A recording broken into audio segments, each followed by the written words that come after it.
Good morning, everyone. It's the 75th year of the Republic. This is our first event on a Republic Day. So we have never, DAKSH has never had any event on Republic Day because we thought it's an overcrowded day with lots of functions. And but this time, because it's the 75th year, and we were doing together with BIC, we were conducting this series of events on We the People. We thought we should do something on Republic Day this year. And we are lucky to have a wonderful panel today. What we did through the We the People series is talk about different values in the Constitution. We had Professor Rajiv Bhargava, talk about democracy and the threat to democracy, political liberty, and other issues in this auditorium. Then we had a discussion with Professor Karthik Muralidharan on economic justice and how economic freedom under the Constitution. Then we had Barka Dutt speak on freedom of speech and freedom of the press. And if you go down the values that we aspire to in the preamble, there are two more aspects apart from justice and liberty and freedom. That is equality and fraternity. So we thought we will talk about these two concepts today. We toyed with the idea of having two separate events, one on equality and one on fraternity. But after discussion amongst ourselves and then also reading what Ambedkar writes about why he introduced fraternity into the preamble. Now, fraternity was not part of the objectives resolution when the Constituent Assembly was formed, and an objectives resolution was first introduced. And that objectives resolution was primarily based on what the Congress had declared when they announced Purna Swaraj in 1930. And that's how 26 January became relevant. Otherwise, 26 January didn't have any significance in India's historical, chain of events as such. I mean, we had many other days we could have chosen to become a republic, but 26 January was in 1930 when they said we want full independence, full Swaraj, and the date they had announced was the coincided with 26 January 1950. So, but the objectives resolution did not have fraternity. And Ambedkar introduced fraternity, and this is something, there's a lot of discussion now, and new scholarly research has revealed that fraternity was almost single-handedly introduced by Ambedkar. So if there's one value in the preamble or in the Constitution that we can directly attribute to Ambedkar, it is fraternity. Because he said, equality without fraternity is meaningless. And he comes, I mean, we all know his background and the prejudices that he faced and came up against.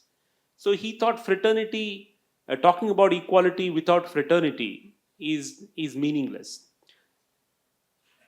So when we decided that we want to have a discussion on Republic Day, today we thought it's a good idea to talk about equality and fraternity together. And we got very lucky in the speakers that we have today. I will first start with Professor Tarikere. And when we were discussing, when Professor Tarikere and I and Leah were discussing, and he said in Kannada, Samvidhanada modalu, Samvidhanada maulyagalu. Said, so just for Mary and Gautam, he said, so you want to talk about Constitution values before the Constitution. So, Professor Tarikere avare, now ಒಂದು ಏನಪ್ಪ criticism ಅಂತ ಹೇಳೋದಾದ್ರೆ ನಾವು ಸಂವಿಧಾನದ ಬಗ್ಗೆ, it is ಇದು ಬೇರೆ ಎಲ್ಲಿಂದಾನೋ ನಾವು ಕಾಪಿ ಮಾಡಿಬಿಟ್ಟಿದ್ದೀವಿ. It's a fully copied value system that was imposed on us. ಇಲ್ಲಿ ನಮ್ಮಲ್ಲಿ ಈ ಥರದ ಮೌಲ್ಯಗಳು values did not have any roots, ಅಂದರೆ ಅದ್ರದ್ದು ಯಾವುದೋ ಮೊಳಕೆಗಳೇ ಇಲ್ಲ ನಮ್ಮ ದೇಶದಲ್ಲಿ ಅಂತ ಅದೊಂದು it's a criticism that continues even today, both from serious scholars and people with political ideology differences. So, adre your work focuses a lot not only on the differences but also on the syncretic culture. And fraternity ontara is syncretism, and you have written a lot about this. So ತಮ್ಮ ಅಭಿಪ್ರಾಯದಲ್ಲಿ ಈ fraternity, ಭ್ರಾತೃತ್ವ ಅನ್ನೋದು ನಮ್ಮ ಭಾರತ ದೇಶದಲ್ಲಿ ಭ್ರಾತೃತ್ವದ ಬಗ್ಗೆ ಯಾವುದೇ ನಮಗೆ ಯೋಚನೆನೇ ಇರಲಿಲ್ವಾ? ಇದು 1950ರಿಂದ ಒಂದು ಹೊಸ ಮೌಲ್ಯನ, ಇದ್ರ ಬಗ್ಗೆ ನಾವು ಯಾರು ಮೊದಲು ಯೋಚನೆನೇ ಮಾಡಿರ್ಲಿಲ್ವಾ? ಅದಕ್ಕೋಸ್ಕರ ನಾವು ಇದ್ರ ಬಗ್ಗೆ ಇಷ್ಟೊಂದು ಕಷ್ಟ ಪಡ್ತಾ ಇದೀವ ಇದನ್ನ ನೋಡೋದಕ್ಕೆ?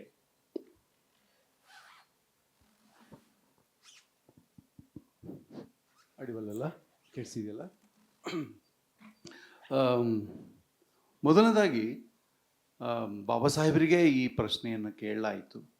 ನೀವು ಫ್ರೆಂಚ್ ರೆವಲ್ಯೂಷನಿಂದ ಈ ಪ್ರಿಯಾಂಬಲಲ್ಲಿ ಹಾಕಿರೋ ವ್ಯಾಲ್ಯೂಸ್ನ, ಮೌಲ್ಯಾದರ್ಶಗಳನ್ನು ತಗೊಂಡಿದ್ದೀರಿ ಅಂತ. ಆದರೆ 1954ನಲ್ಲಿ ಒಂದು ರೇಡಿಯೋ ಟಾಕಲ್ಲಿ ಬಾಬಾ ಸಾಹೇಬರು ಹೇಳ್ತಾರೆ, ಹಾಗಂತ ಹೇಳಲಾಗ್ತಾ ಇದೆ, ಆದರೆ ನಿಜವಾಗ್ಲೂ ನಾನು ತಗೊಂಡಿದ್ದು ಬುದ್ಧನಿಂದ ಅಂತ ಹೇಳ್ತಾರೆ. ಈಗ ಬುದ್ಧನ ಮೂಲಭೂತ 2 ಕಾನ್ಸೆಪ್ಟ್ಗಳಂದರೆ ಪ್ರಜ್ಞೆ ಮತ್ತು ಮೈತ್ರಿ. ಪ್ರಜ್ಞೆ ನಮ್ಮ ಜಗತ್ತನ್ನು, ನಮ್ಮ ಸಮಾಜನ ಅರ್ಥ ಮಾಡ್ಕೊಳ್ಳೋಕ್ಕೆ ಬುದ್ಧಿಯನ್ನು, ತರ್ಕವನ್ನು ಬಳಸಿ ಅರ್ಥ ಮಾಡ್ಕೊಳ್ಳೋದು, ನಮ್ಮ ಸಮಸ್ಯೆ ಏನು ಅಂತ. ಅದು ಬುದ್ಧಿಗೆ ಸಂಬಂಧಿಸಿದ್ದು. ಬಾಬಾ ಸಾಹೇಬರು ಅದನ್ನು ಸೋರ್ಡ್ ಅಂತ ಕರೀತಾರೆ. ಆದರೆ ಈ ಸೋರ್ಡ್ ಇರೋ ವ್ಯಕ್ತಿಗೆ, ಬೌದ್ಧಿಕ ಶಾರ್ಪ್ನೆಸ್ ಇರೋ ವ್ಯಕ್ತಿಗೆ ಮೈತ್ರಿ, ಕರುಣೆ, ಅಂತಃಕರಣ ಇಲ್ಲ ಅಂದರೆ ಭ್ರಾತೃತ್ವ ಅಲ್ಲೇ ಲಿಂಕ್ ಆಗ್ತಾ ಇದೆ. ಅದು ಬಹಳ ಅನಾಹುತ ಮಾಡ್ತದೆ. ಆದ್ದರಿಂದ ಆ ಬುದ್ಧಿ ಇರೋರಿಗೆ ಒಂದು ಮೈತ್ರಿ ಕೂಡ ಬೇಕು. ಮೈತ್ರಿ ಮತ್ತು ಕರುಣೆಯೇ ಬುದ್ಧಿಸಮ್ನ ಸಾರ. ಹೀಗಾಗಿ ಬಾಬಾ ಸಾಹೇಬರು 1954ನಲ್ಲಿ ಅದನ್ನು ಹೇಳಿದರು. ನಮ್ಗೆ ಗೊತ್ತಿದೆ, ಅವರು ಬೌದ್ಧ ಧರ್ಮಕ್ಕೆ ಸ್ವೀಕಾರಕ್ಕೆ ತಯಾರಿ ಮಾಡ್ಕೊಳ್ತಾ ಇದ್ದರು. ಆ ಕಾರಣದಿಂದಲೂ ಅದನ್ನು ಕನೆಕ್ಟ್ ಮಾಡಿದ್ದಾರೆ ಬುದ್ಧಿಸಮ್ಗೆ. ಆದರೆ ಫ್ರೆಂಚ್ ರೆವಲ್ಯೂಷನಿಂದ ಕೂಡ ಇನ್ಫ್ಲೂಯೆನ್ಸ್ ಆಗಿರೋದು ನಮಗೆಲ್ಲ ಗೊತ್ತಿದೆ. ನನ್ನ ಮುಖ್ಯ ಪ್ರಶ್ನೆ ಏನು ಅಂದರೆ, ಬಾಬಾ ಸಾಹೇಬರು ನನ್ನನ್ನು ಪ್ರಭಾವಿಸಿದ 3 ಗುರುಗಳು ಅಂತ ಹೇಳುವಾಗ, Buddha is my fast Guru, second Guru is Kabir, and third of course Jyotiba Phule. ನನಗೆ ಇಂಡಿಯನ್ ಮಿಸ್ಟಿಕ್ ಕಲ್ಟ್ಸ್ ಮೇಲೆ ಕೆಲಸ ಮಾಡಿರೋ ನನಗೆ ಭಾರತದ ಒಬ್ಬ ದೊಡ್ಡ ರ್ಯಾಷನಲಿಸ್ಟ್, ಒಬ್ಬ ಬುದ್ಧಿಜೀವಿ, ಕಾನ್ಸ್ಟಿಟ್ಯೂಷನಲ್ಲಿ ಅಷ್ಟೊಂದು ದೊಡ್ಡ ಕೆಲಸ ಮಾಡಿದ ಒಬ್ಬ ಕಾನೂನು ತಜ್ಞ, highly influenced by western rationalism, ಅವರು ಭಾರತದ ಒಬ್ಬ ಸಂತನನ್ನು ನನ್ನ ಗುರು ಅಂತ ಕರೆದದ್ದು ಯಾಕೆ ಅಂತ ಯೋಚನೆ ಮಾಡಬೇಕು ಅಂತ ಅನಿಸ್ತದೆ. ಯಾಕಂದರೆ ನಮ್ಗೆ ಗೊತ್ತಿದೆ, 16th ಸೆಂಚುರಿಯಲ್ಲಿ ಕಾಶಿಯಲ್ಲಿ ಕಬೀರ್ ಬಂದಾಗ ಬಹಳ ಉಪಯುಕ್ತವಾದಂಥ ಎಕಾನಮಿಕ್ ಬೇಕಾದಂಥ ವೀವಿಂಗ್ ಕಮ್ಯುನಿಟಿಗೆ ಸೇರಿದವನು. ಈ ಬಿಲಾಂಗ್ಸ್ ಟು ಜುಗಿ ಕಮ್ಯುನಿಟಿ. ಜುಗಿ ಔಟ್ಕಾಸ್ಟ್ ಅಥವಾ ಬೈಕಾಟೆಡ್. ಅದು ಮುಸಲ್ಮಾನರು ಸೇರಿಸ್ತಾ ಇರಲಿಲ್ಲ ಮತ್ತು ಸವರ್ಣೀಯರು ಸೇರಿಸ್ತಾ ಇಲ್ಲ. ಸೊ ಅತ್ಯಂತ ಉಪಯುಕ್ತವಾದ ಎಕಾನಮಿ ಕೆಲಸ ಮಾಡ್ತಾ ಇದ್ದು, ಸಾಮಾಜಿಕವಾಗಿ ಅಪಮಾನಿತರಾಗಿದ್ದ ಜುಗಿ ಕಮ್ಯುನಿಟಿಯ ಅವನು ಮತ್ತೆ ಮತ್ತೆ ಭಾಯ್ಚಾರದ ಬಗ್ಗೆ ಮಾತಾಡ್ತಾನೆ, ರಾಮ್ ರಹೀಮ್ ಬಗ್ಗೆ ಮಾತಾಡ್ತಾನೆ. ಅವನು ರಾಮಪಂಥಿ ವೈಷ್ಣವಿ ಅವನು. ಸೊ ನ್ಯಾಚುರಲಿ ಬಾಬಾ ಸಾಹೇಬರಿಗೆ ಆ ಸಂತರ ಒಂದು ಪ್ರಭಾವ ಈ ಕಾರಣಕ್ಕೂ ಆಗಿರ್ಬೋದು. ಆ ಮೈತ್ರಿ ಇದೆಯಲ್ಲ, ಆ ಶಬ್ದ ಅಷ್ಟೇ, ಏನು ಫ್ರಾಟರ್ನಿಟಿ ಅಂತ ಹೇಳ್ತಿದ್ದೀವಿ, ಅದು ಮೈತ್ರಿಲೇ ಇದೆ.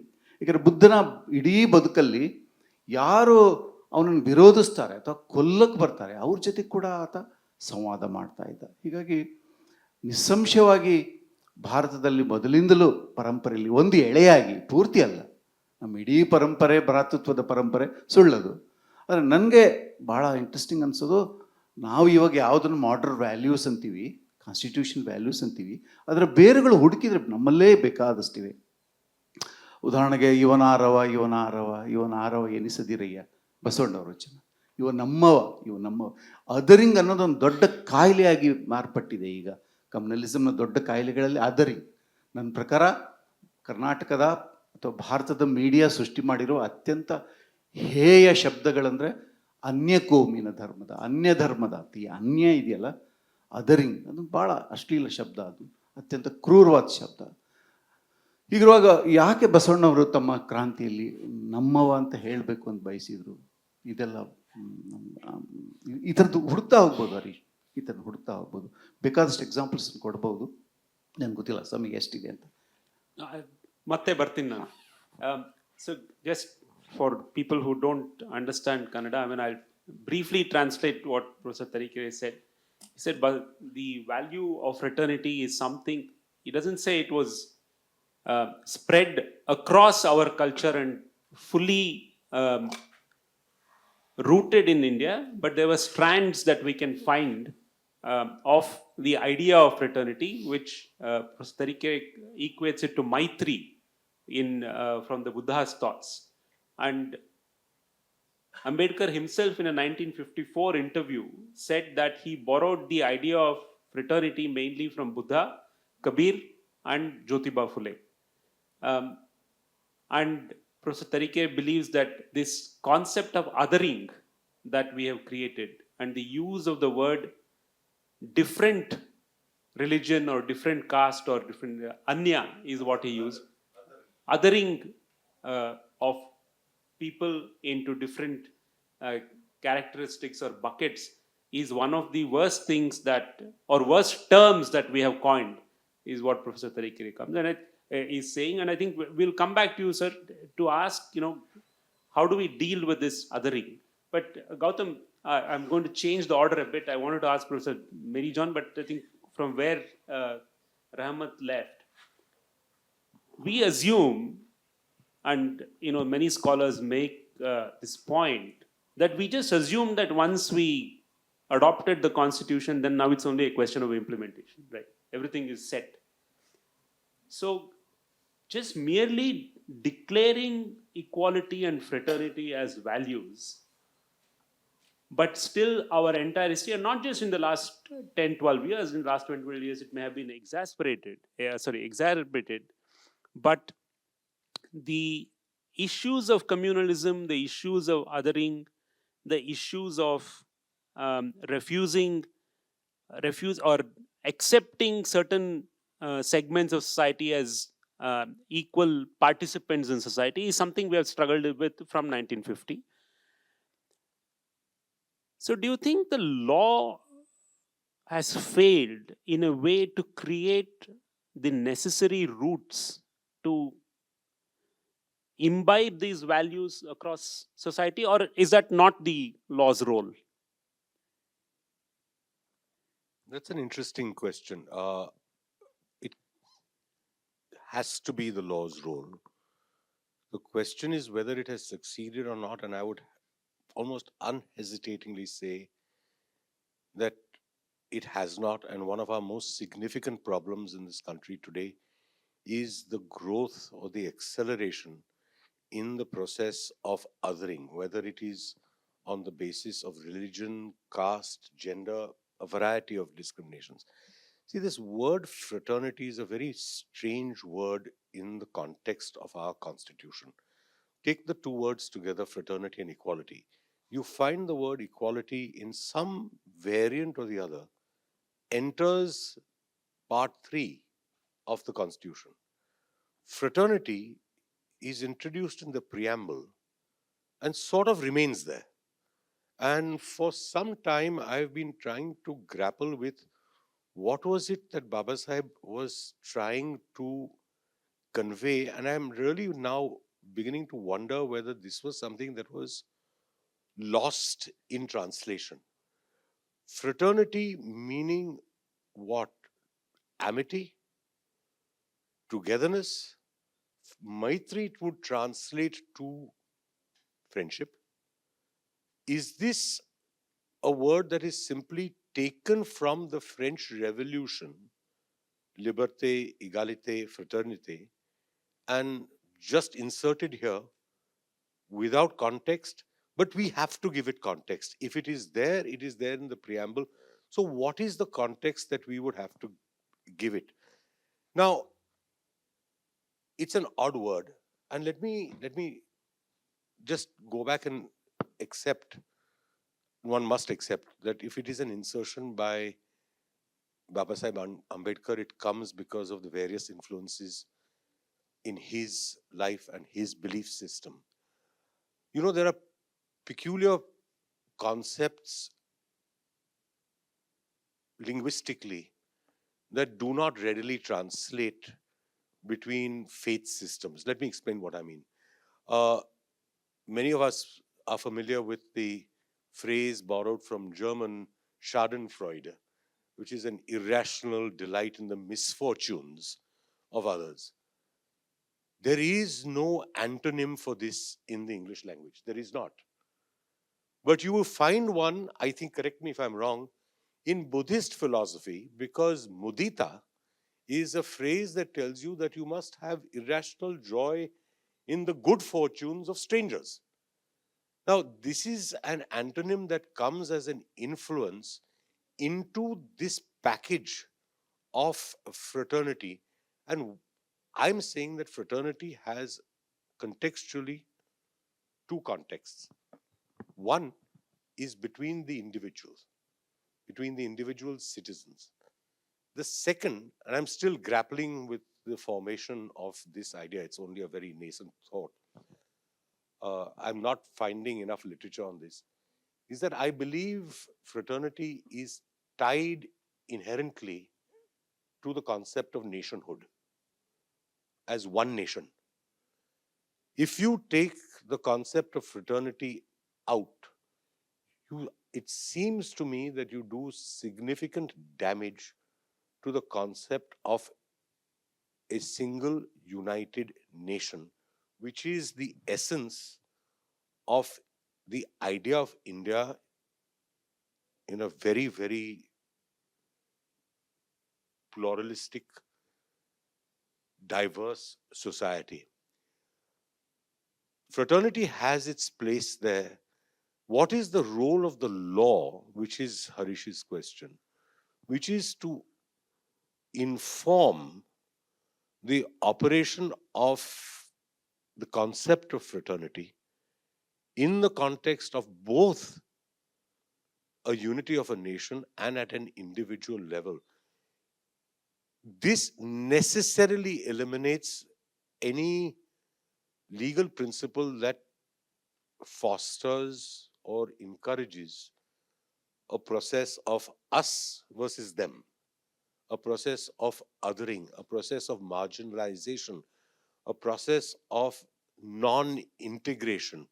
And I fear that many of our laws are now being designed in a way or being interpreted in a way to precisely permit this process of fragmentation of the nation and of individuals one against the other as components of that nation. It is the law's mandate, it's the constitutional mandate, not to allow this process of alienation, societal alienation, and othering. Our laws, I don't think, are driving in that direction. They're driving towards an isolation of individuals into silos. This is becoming a real problem. I'm sorry, I don't know if this sort of makes sense. No, I think I asked you a question all of us are grappling with, so I'm sure we'll come back to some answers on this question. Now, Professor John, you were worked with equality a lot, particularly women and equality. And again, this was a for both for legal scholars and scholars interested in how rights develop. I think I mean, many of the members of the Constituent Assembly themselves admitted that a lot of these values are aspirational in character at that time in 1950. So, but how have you seen equality develop post 1950, both in particularly in terms of women, because that's the area that you worked. I mean, did women on 27 January did they feel equal citizens? Do they feel equal citizens now? Are there many barriers that I mean, we all know some of the the people talk about glass ceilings, other daily barriers in in professions, in society, within homes, in cultures, all these things. But how do you think this equality has worked so far for women? I know it's a very broad question, but Actually, before I answer that, I'd like to add my very preliminary thoughts on the fraternity, if I may. Because I was very intrigued that, in fact, you have chosen to use this word, which, as everyone has said, is the term equality has had a lot of space. Fraternity, not so. And as others have mentioned, it did come from the French Revolution. And it was meant, when it came in the French Revolution, it was meant to announce a break from feudal hierarchies. Okay? And it literally does mean brotherhood. It literally was an equation, a new equation for modern society from a feudal moment where they were not brothers, where people were in terms of status.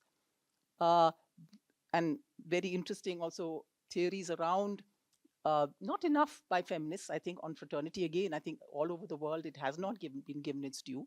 But Carol Pateman, I'll just give one example of a very interesting feminist who has looked at fraternity as very central to the making of modern life in Europe, where it was a sexual contract between men who are now brothers under the new state.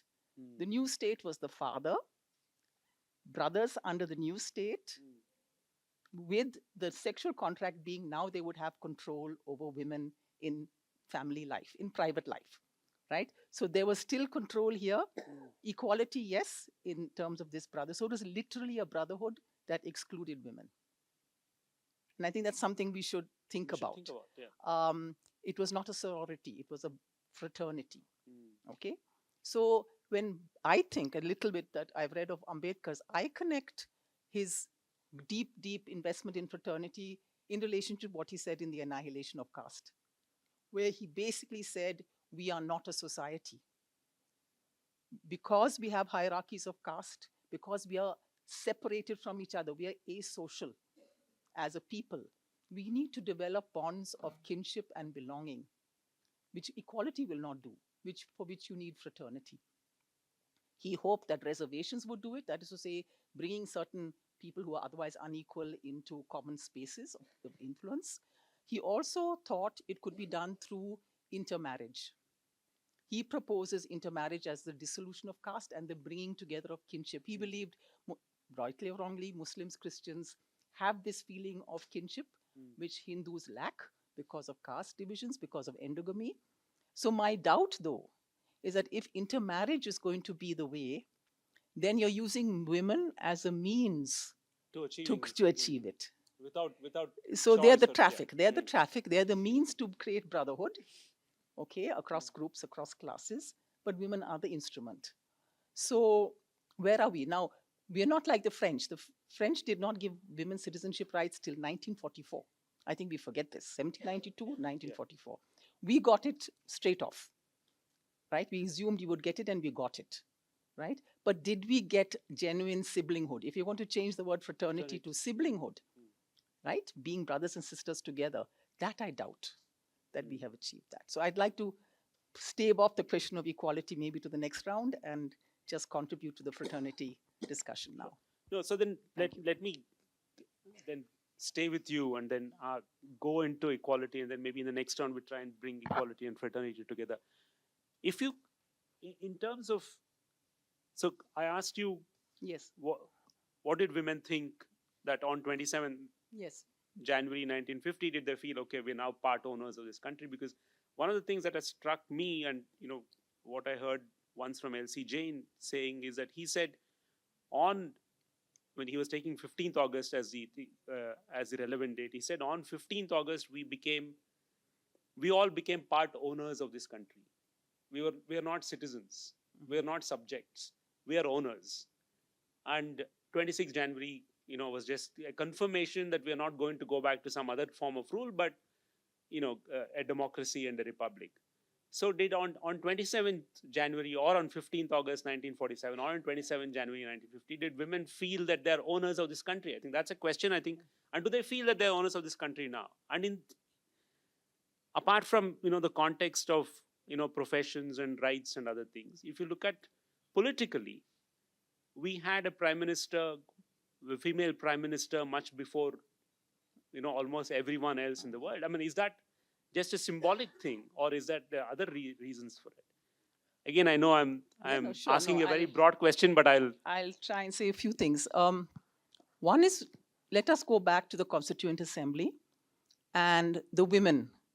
There were 15 women 15 women. who were part of what was over 200 members. And the curious thing is, and I'm saying this as a self-criticism, as a women's studies scholar, we have tremendous scholarship on the early women's organizations that began in the 1920s, 30s. But we have very, very little on the women in the Constituent Assembly. We have not paid it. There are a few names we all know: Hansa Mehta, Rajkumari Amrit Kaur, and Durgabai Deshmukh, and so on. But we never. It's just this last year. It's only in this last year that I can think of two books. Two books that have come out. Yes. Achyut Chetan's Founding Mothers, Yeah. and The 15, as it's called, by Aribam and Satyavali. So it's very curious, and this is self-critique because I've looked at this period, but I was very cursory in my treatment of the constituent period because the women's voices are more or less absent. We hardly hear them.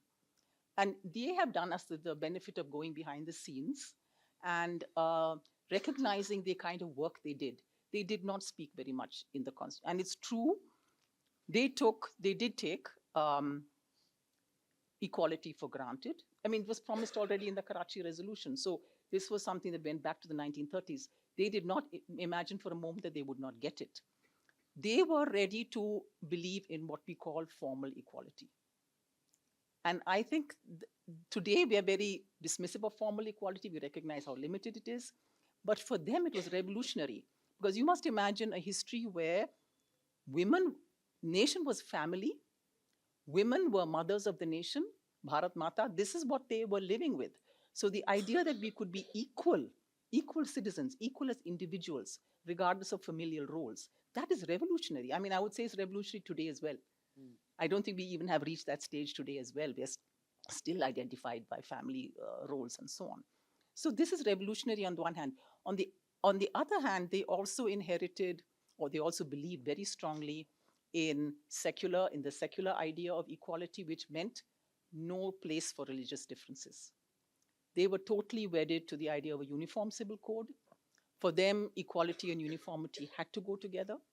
For them, diversity meant inequality. So they did not want to even see, this is a very radical, they did not even want to see freedom of religious faith and practice. They thought this would be detrimental to women's rights. They were anti-reservation. This was the degree of formal equality that they believed in. So even Velayudan, the only Dalit woman was anti-reservation.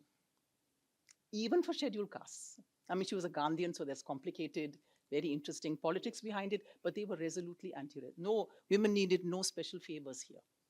Such was their faith that the future would be a new one. So we might say this is naive. So this is the combination.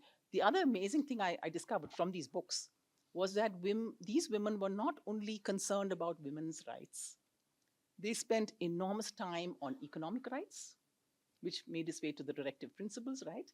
And on laws regarding detention. I was very amazed to think of that they had known imprisonment, they or family members had known imprisonment. So these were areas where they spent even more effort in the subcommittees than they did with women's rights, which they more or less thought was a given. So this is about them. I'm just staying with them for a moment. Okay, I will come back to you on, sort of on where we are today in the next round. Maybe, that's something you could give us short thought about addressing that question. Rahmat sir, what Professor Mary John also talked about, equality, formal equality. Now, ಈ ಕಾನೂನಿನ ದೃಷ್ಟಿಕೋನದಿಂದ ನೋಡಿದ್ರೆ, if you look at it from a viewpoint of law or the constitution, there's a formal equality. There are some ಸಮಾನತೆ ಬಗ್ಗೆ ಕೆಲವು ಆರ್ಟಿಕಲ್ಗಳಿವೆ, for example, abolition of untouchability, reservation for certain socially and economically backward classes. That's a phrase used in the constitution. ಅದು substantive ಇಕ್ವಾಲಿಟಿಗೆ ಸ್ವಲ್ಪ ದಾರಿ ಹಾಕೊಟ್ಟಾಗೆ. There was a path to substantive equality. There's no substantive path to fraternity, as all of us recognize. But ನೀವು ಸಮಾಜದ ದೃಷ್ಟಿಕೋನದಿಂದ ನೋಡಿದಾಗ, if you look at it from a societal perspective, how does one feel equal? Or how does one feel a sense of fraternal, or rather, to borrow Professor John's word, siblinghood. ಭ್ರಾತೃತ್ವನೇ, but siblinghood ಅಂದರೆ not fraternity but ಸಿಬ್ಲಿಂಗ್ಹುಡ್. ಸಮಾಜದ ದೃಷ್ಟಿಕೋನದಿಂದ ನಾವು ಬೇರೆ ಎಲ್ಲರಿಗೂ ನಾವು ಸಮಾನರು ಅಂತ ತಿಳ್ಕೊಳೋದಕ್ಕೆ ಸಮಾಜ ಅಂದರೆ ಎಲ್ಲಾರು ಅದಕ್ಕೆ ಕೈ ಜೋಡಿಸ್ಬೇಕಾ, ಅಥವಾ ಅದು ಮನಸ್ಸಿನಿಂದ ಬರುತ್ತಾ, ಅಥವಾ ಅದು ಧರ್ಮದಿಂದ ಬರುತ್ತಾ, ಹೇಗೆ? ಹರೀಶ್, ಈ ಸಮಾನತೆ ಅಥವಾ ಭ್ರಾತೃತ್ವದ ಪ್ರಾಬ್ಲಮನ್ನು, ಆ ಕಲ್ಪನೆಯನ್ನು ಪ್ರಾಬ್ಲಮಟೈಸ್ ಮಾಡ್ಬೇಕು ನಾವು. ಉದಾಹರಣೆಗೆ ನಾವು ಟ್ರೆಡಿಷನ್ಗೆ ಹೋಗೋಣ. ನಮ್ಮಲ್ಲಿ ಅತಿ ಹೆಚ್ಚು ಭ್ರಾತೃತ್ವದ ಕಲ್ಪನೆ ಪ್ಲೇಡ್ ಮಾಡಿರೋದು, ಆರ್ಗ್ಯೂ ಮಾಡಿರೋದು ರಿಲಿಜಿಯಸ್ ಬೇಸ್ ಮೇಲೆ, ಸಾಮಾಜಿಕ ಅಲ್ಲ. ಉದಾಹರಣೆಗೆ ನಮ್ಮ ಮೊದಲನೇ ಟೆಕ್ಸ್ಟ್ ಕವಿರಾಜ ಮಾರ್ಗ, ಅದು ರಾಜಪ್ರಭುತ್ವದ ಕಾಲದಲ್ಲಿ ಸಂವಿಧಾನದ ಆಶಯಗಳನ್ನು ಹೇಳುವ ಟೆಕ್ಸ್ಟ್ ಅಂತ ನನ್ನ ಅಭಿಪ್ರಾಯ. Since the poet was Jaina, belongs to minority. ನೆರೆ ಸೈರಿಸಲಾರ್ಪಡೆ ಪರಧರ್ಮಮಂ ಪರವಿಚಾರಮಂ, ಬೇರೆಯವರ ವಿಚಾರನ, ಬೇರೆಯವರ ಧರ್ಮನ ಸಹಿಸೋದು, ಸೈರಣೆ, ಟಾಲರೇಷನ್, ಆ ಟಾಲರೆನ್ಸ್ ಇದೆಯಲ್ಲ, ಅದೇ ಗೋಲ್ಡ್ ಅಂತ ಅವನ ಆರ್ಗ್ಯುಮೆಂಟ್. ರಾಜಪ್ರಭುತ್ವದ ಕಾಲದಲ್ಲಿದ್ದಾನೆ, ಆದರೆ ಒಂದು ನಮ್ಮ ಆಧುನಿಕ ಕಾಲಕ್ಕೆ ಬೇಕಾದ ಮೌಲ್ಯಗಳನ್ನು ಹೇಳ್ತಿದ್ದಾನೆ. ಯಾಕಂದರೆ ಜೈನಿಸಮ್ ಮತ್ತು ವೈಷ್ಣವಿಸಮ್, ಜೈನಿಸಮ್ ಮತ್ತು ಶೈವಿಸಮ್ ನಮ್ಮಲ್ಲಿ ಬಹಳ ಕ್ಲಾಶಸ್, ಎಷ್ಟು ಬ್ಲಡ್ ಶೆಡ್ಸ್ ಎಲ್ಲ ಆಗಿದೆ ಮಿಡಿವಲಲ್ಲಿ. ಆಮೇಲೆ ಅದು ಹಿಂದೂ ಮುಸ್ಲಿಮ್ ಎಲ್ಲ ಆಯಿತು. ಸೊ ನಾವು ಅತಿ ಹೆಚ್ಚು ಭ್ರಾತೃತ್ವದ ಕಲ್ಪನೆ ನಮ್ಮ ಟ್ರೆಡಿಷನಲ್ಲಿ ನೋಡೋದು ಧಾರ್ಮಿಕವಾಗಿ, ಧಾರ್ಮಿಕ ಸಮುದಾಯಗಳು, ವೈಷ್ಣವ, ಶೈವ, ವೈಷ್ಣವ, ಜೈನ, ಹಿಂದೂ, ಮುಸ್ಲಿಂ, ಈ ಥರದ್ದೇನೆ ನೋಡ್ತಿದ್ದೀವಿ. ದಾರಾಶುಕೋ ಮಜ್ಮೌಲ್ ಬಹರೈನ್ ಅಂತ ಒಂದು ಪುಸ್ತಕ ಬರೀತಾನೆ. ಹಿ ಟ್ರಾನ್ಸ್ಲೇಟ್ಸ್ ಉಪನಿಷತ್ ಇಂಟು ಪರ್ಷಿಯನ್. ಅಥವಾ ಅಕ್ಬರ್ನ ದೀನ ಇಲಾಹಿ ಇರ್ಬೋದು. ಅನೇಕ ರೂಲಿಂಗ್ ಕ್ಲಾಸ್ ಕೂಡ ಒಂದು ಸುಗಮವಾದ ಆಡಳಿತ ಬೇಕು ಅನ್ನೋದಕ್ಕೆ, ಒಂದು ಗವರ್ನೆನ್ಸ್ಗೆ ಕೂಡ ಧಾರ್ಮಿಕ ಸಂಘರ್ಷ ಆಗಬಾರ್ದು ಅನ್ನೋ ಕಾರಣಕ್ಕೆ ಕೂಡ ಭ್ರಾತೃತ್ವ, ಧಾರ್ಮಿಕ ಭ್ರಾತೃತ್ವ ಅಂತ ಕರಿಬೋದು. ವೆರಿ ಇಂಟ್ರೆಸ್ಟಿಂಗ್ಲಿ 1925 ನಾಲ್ವಡಿ ಕೃಷ್ಣರಾಜ ಒಡೆಯರ್ ಒಂದು ಅವರ ಸಿಂಹಾಸನಾರೋಹಣದ ಬೆಳ್ಳಿ ಹಬ್ಬಕ್ಕೆ ಒಂದು ಪತ್ರ ಜಾಹೀರು ಮಾಡ್ತಾರೆ. ಅದು ಉರ್ದುನಲ್ಲಿದೆ, ಒಂದೇ ಟೆಕ್ಸ್ಟ್, ಇಂಗ್ಲೀಷಲ್ಲಿದೆ ಮತ್ತು ಕನ್ನಡದಲ್ಲಿದೆ. ಆ ಮೂರು ಭಾಷೆಗೆ ಸಂಬಂಧಿಸಿದ ಸಮುದಾಯಗಳು ಇನ್ಕ್ಲೂಸಿವ್ ಆಗಿರಬೇಕು ಅನ್ನೋ ಥರದ ಕಾನ್ಸೆಪ್ಟ್. ಸೊ ಹೀಗಾಗಿ ರೂಲಿಂಗ್ ಕ್ಲಾಸ್ ಕೂಡ ಇದನ್ನು ಬಯಸ್ತಾ ಇತ್ತು, ಧಾರ್ಮಿಕ ಸಮುದಾಯಗಳು. ನಮ್ಮ ರಾಜರು ತಮ್ಮ ಇನ್ಸ್ಕ್ರಿಪ್ಷನಲ್ಲಿ ಏನು ಡಿಕ್ಲೇರ್ ಮಾಡಿಕೊಟ್ಟಿದ್ದಾರೆ ಅಂದರೆ, ಬಹುಧರ್ಮ ಧೇನು ನಿವಹ ಕಾಡುಂಬಲಂ, ಅಂದರೆ ಬಹಳ ಧರ್ಮಗಳು ಈ ನನ್ನ ರಾಜ್ಯದ ಹುಲ್ಲಿನ ಮೈದಾನದಲ್ಲಿ ಹಸುಗಳಾಗಿ ಮೇಯುತ್ತಿವೆ ಅಂತ. ಸೊ ಈ ಥರದ್ದು ನಾವು ಹೇಳ್ತಾ ಹೋಗ್ಬೋದು. ಆದರೆ ನಿಜವಾಗ್ಲೂ ಪ್ರಾಬ್ಲಮ್ ಇರೋದು ಎಲ್ಲಿ ಅಂದರೆ, ಕಾಸ್ಟ್ ಹೈರಾರ್ಕಿನಲ್ಲಿ ಭ್ರಾತೃತ್ವದ್ದು. ಇದು ಬಹಳ ಪ್ರಾಬ್ಲಮ್ಯಾಟಿಕ್.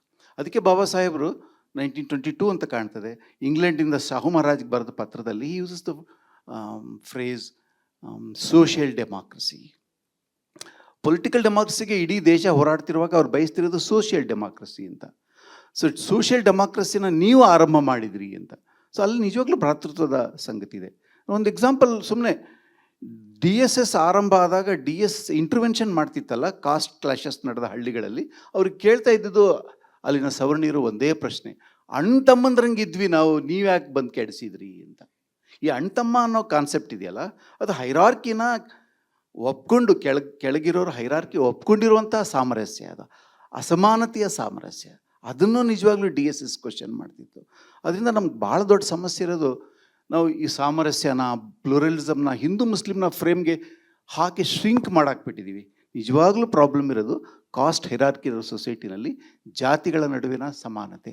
ಆದರೆ ಜಾತಿ ವಿನಾಶ ಆಗದೆ ಜಾತಿ ಸಮಾನತೆ ಬರೋದೇ ಇಲ್ಲ. ಇದು ಬಹಳ ಪ್ರಾಬ್ಲಮ್. ಅದರಿಂದ ಇಂಡಿಯಾದಲ್ಲಿ ಧಾರ್ಮಿಕರು ಭಾಯ್ಚಾರ ಆರ್ಗ್ಯೂ ಮಾಡೋದು ಭಾಳ ಈಸಿ. ಈ ಪ್ರಶ್ನೆ ಇದೆಯಲ್ಲ, ಮೇಡಮ್ ಎತ್ತಿದ್ದು ಜನರ ದೃಷ್ಟಿಯಿಂದ ಎತ್ತಿದ್ರು, ಜಾತಿಯಿಂದ ದಲಿತರು ಈ ಪ್ರಶ್ನೆ ಎತ್ತುತ್ತಿದ್ದಾರೆ. ಈಕ್ವಾಲಿಟಿ ಮತ್ತು ಭಾಯ್ಚಾರ ಅಂದರೆ ಹೆಂಗೆ? ಈಗ ಯಾವುದೇ ಜಾತ್ರೆ ನೋಡಿ, ಆ ಜಾತ್ರೆಯ ವರ್ಣನೆ ನಮ್ಮ ಪತ್ರಿಕೆಗಳಲ್ಲಿ ಹೆಂಗೆ ವರದಿ ಮಾಡ್ತಾರೆ ಅಂದರೆ ಎಲ್ಲ ಸಮುದಾಯದ ಜನರು ಸೇರಿದ್ದರು ಅಂತ. ಆದರೆ ಯಾರ್ಯಾರಿಗೆ ಏನೇನು ಕೆಲಸ ಅಸೈನ್ ಮಾಡಲಾಗಿದೆ ಅಂತ ನೋಡಿದ್ರೆ ಆ ಹೈರಾರ್ಕಿ ಇದೆ. ಅದರಿಂದ the real problematic area is social ಹೈರಾರ್ಕಿನಲ್ಲಿ ಭ್ರಾತೃತ್ವ ಹೇಗೆ ಸಾಧಿಸುವುದು ಅನ್ನೋದು. ಅದಕ್ಕೆ ಕಾನೂನು ಲಾಗಳ ಕೆಲಸ ಎಷ್ಟು ಮಟ್ಟಿಗೆ ಮಾಡ್ತೀವಿ ಅಂತ ನಮ್ಗೆ ಗೊತ್ತಿದೆ. ಬಟ್ ನಿಜವಾಗ್ಲೂ ಒಂದು ಮೈಂಡ್ಸೆಟ್ಟಲ್ಲೇ ಸ್ಟ್ರಕ್ಚರಲ್ ಆದ ಚೇಂಜಸ್ ಆಗಬೇಕಾದ ಅಗತ್ಯ ಇದೆ ಅಂತ ನಂಗೆ ಅನ್ಸುತ್ತೆ. Okay, I think there is a lot of thoughts there. I will do my best to convey that to everybody. So, Professor Tarikere says that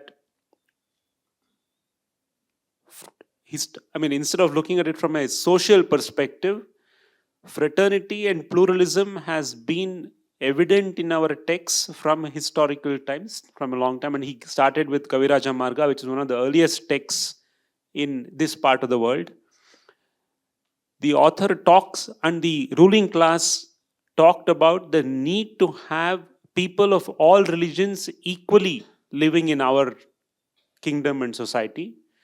And he gave many examples. Darashiko's text, conversion of Upanishads into Persian and Urdu, Persian, not Urdu, Persian. And, and then the example of Nalvadi Krishnaraja Vadayar in the Mysore kingdom. He says there are many examples, but generally it has been how different religions have to be treated equally. And I think the phrase he used was, all religions should grow in our grass. And I'm translating very loosely and crudely. Okay, all religions should grow in our garden. In a way, Kuempu Sarva Janangada Shantiya Tota. Okay, so I think, but all of that, he says, does not address the issue of brotherhood amongst castes. And even when people talk about, oh, we live like brothers in our village, why are you outsiders coming and talking about equality? He says, even when people say that we are living by brothers, there is a subsumed hierarchy there. And because you accept that hierarchy, you're happy to live as brothers. So shattering these hierarchies socially may be difficult. Is there a way in law? Is the question he's posing us. Leads to Gautam. We'll look at Gautam to see how the law has functioned. This is one of the questions I wanted to ask you, Gautam, even before we started. How do you think the law, the legal system, and judiciary in particular, and I think it's probably an unfair question to ask the judiciary, because you can only enforce what is made in the law, right, and protect the party rights. But has the judiciary used all the opportunities it has got to push forward ideas of equality? Fraternity with the judiciary has not addressed much at all. I think it's probably zero. I think maybe except the national anthem case in some sense, but even that did not really deal with the question. So fraternity, to answer Rahmat also, fraternity is not something the law has really been thinking about, nor has it given any thought, except in the, as Gautam said in his initial address, that the fraternity has been forgotten after being included in the preamble. So how do you think the law has reacted to demands of equality on a social plane? I know there's a lot of jurisprudence on reservations and equality and how it interplays, but how has the judiciary and the legal system reacted to demands of law on a social plane? I suppose the prime example is the Protection of Civil Rights Act, but that's just one example. Consistently inconsistent. If that's in the shortest possible expression of it. In fact, I like this phrase siblinghood, because I think that's the correct understanding of it, especially in contemporary times. If you have to reinterpret or revisit fraternity, this is the only possible way to do this. Equality has, and look, let me just say something that's been troubling me for a very long time. The vocabulary of the Constitution and our received wisdom when it comes to questions of equality needs to be looked at again. I have developed a massive allergy to this expression backward. It has all kinds of connotations to this which need to be thrown out of the window, and in itself leads to a process of alienation and othering. The concept of an other backward class is even more hideous. It's even more hideous. You have to find better, more inclusive, less segregationist expressions for what you are trying to achieve here. In contemporary language, this can have no place, and unfortunately, it informs the decision making process again and again and again.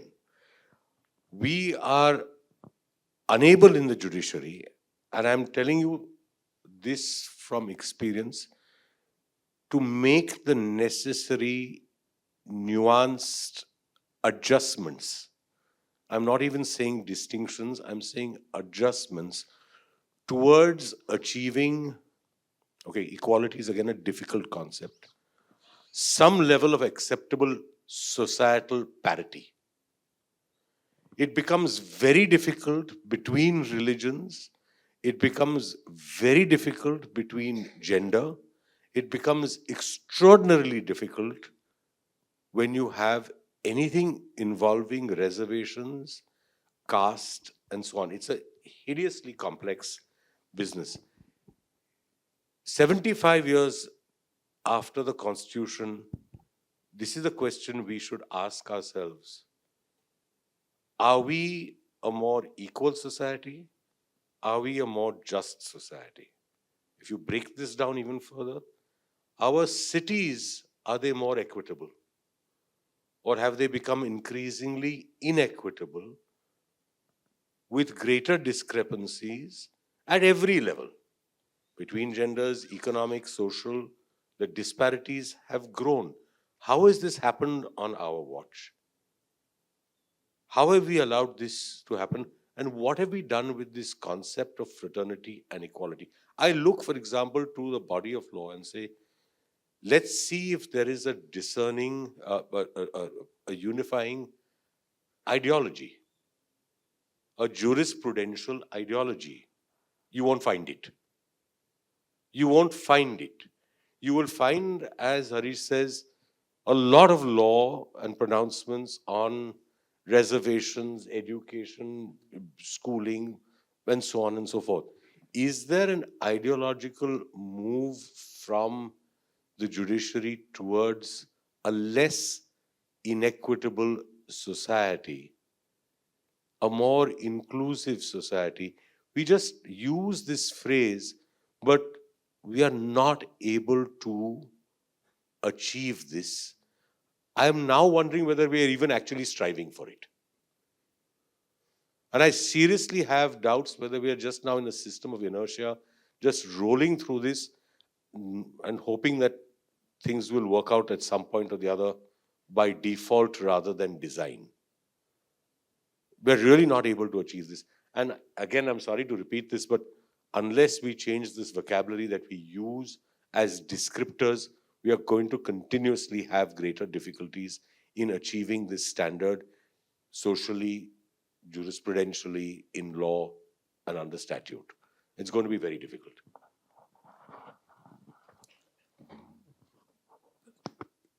Professor John, okay.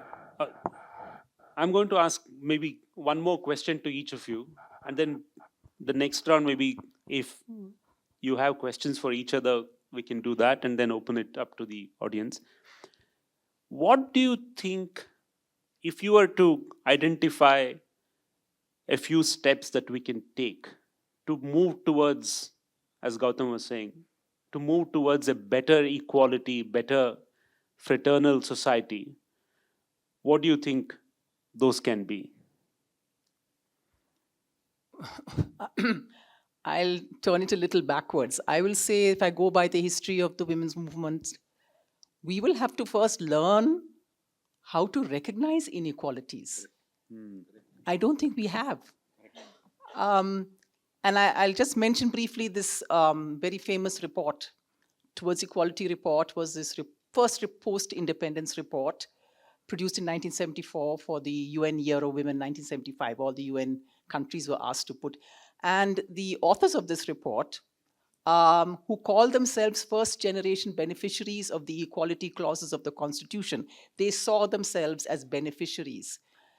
They did investigations of the first kind based on whatever statistical data they could find, some field investigations and so on. They were shocked because they assumed that things had got better. After independence, I'm not talking colonial period, after independence, the numbers of women compared to the numbers of men had come down after independence. Okay, so life chances of women were becoming less than those of men after independence. Employment was coming down. More women were working, gainfully employed in the colonial period than was true after independence. Okay, this is data they had till the 1970s, which, by the way, has continued to this very day. We have the lowest work participation rates for women in the world now. So I don't think we know this. I don't think the only sphere where we can, as you can imagine, where things got better for the middle classes was education. Women were getting into education, yes, but nowhere else. Political participation, they assumed with the presence of women in the national movement, no problem. That's why they were anti-reservation, because they said, we'll get it. We'll be part and parcel of this new state. Not so. 5% in the legislatures after independence, and the numbers since then. So we need to learn how and why inequalities are what they are and are increasing, as Judge said. Now we are a country where we have $167 billionaires.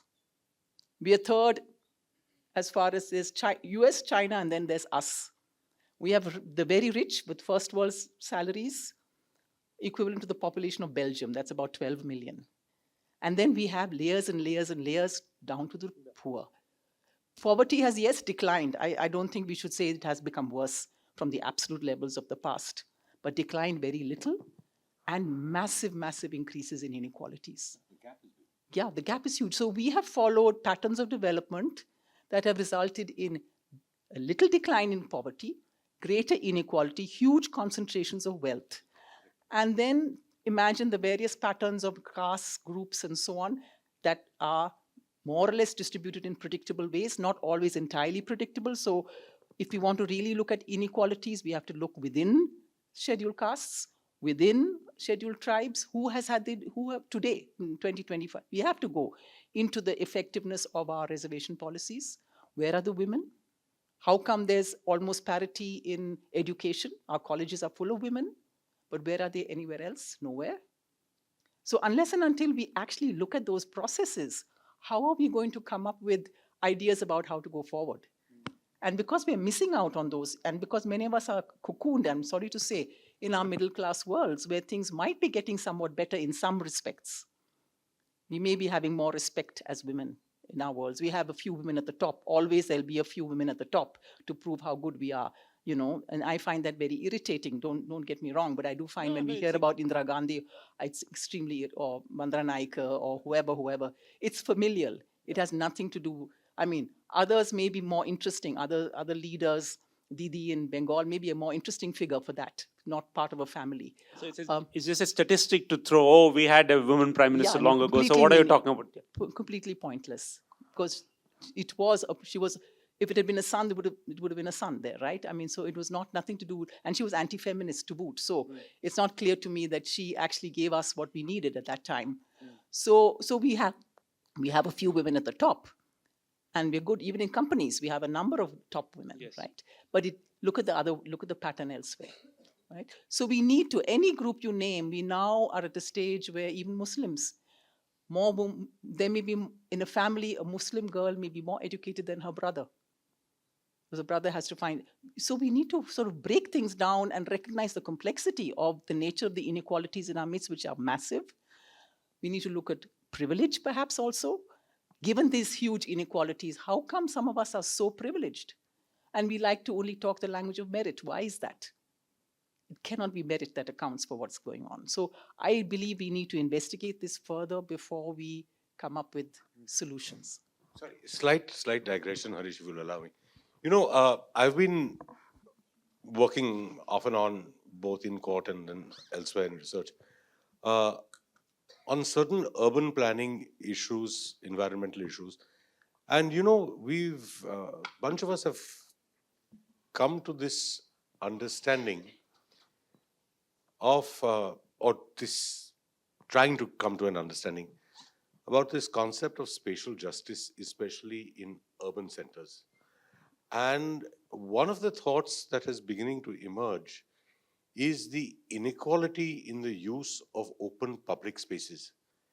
And this is actually a very telling incident because there are many, many ladies in this audience. The question we keep putting is, how safe do you feel in a public space? And if you don't feel confident and you don't have a sense of ownership and of right of a public open space, you have not achieved equality. You just have not. And by open space, I don't necessarily mean only a park or a playground. I'm talking even about a public street. You have to be able, across genders, to be able to use this as a user of the city on an equal footing and on the same terms. If you're not going to achieve that, equality is yet a dream. You haven't got anywhere near it. Rahmat, to just follow from what Professor John and Yeah. Justice Patel were saying, in the last 2-3 weeks, we have read in Rajasthan where a groom of a particular caste there were 200 policemen to ensure that he rides a horse to his wedding. That's one example. And this is not a new example. I think people get killed if they ride a horse.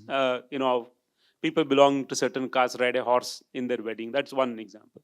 Then in our own state, temple entry even now is a problem. Correct. Ministers, some minister attended went to a temple and then there was some purification after he left because he comes from a particular caste. And also dargahs. The dargahs, alva. Yeah.